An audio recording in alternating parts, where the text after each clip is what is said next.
Hello guys and welcome back into a new brand video. In today's tutorial, I'm going to show you how to find your eBay ID. So make sure to watch the video to the end and follow these simple steps.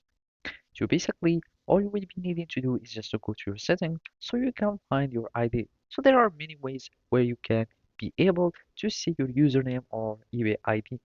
So basically, one of the ways you can do it is to simply go to here, like in your account, and from here you would find your ID. And basically here you can find it too. Another way to do it is to simply go to my eBay, and from there you can also go to this link, and then it will be also showing from here. And basically, there are many things that you can do with your ID, which is your username. You can, for example, change it if you'd like. For example, go to the edit profile, and you would be needing to go to your account settings.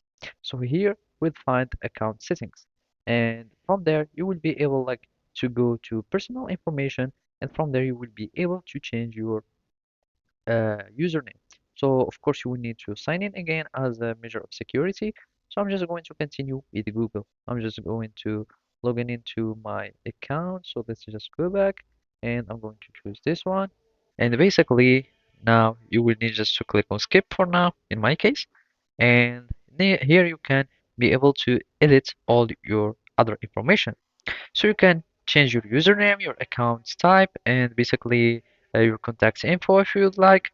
There are also some other things like to add the 2FA, add passkeys, passwords, or the two-step verification, which is the 2FA, and many other things that you can change in settings.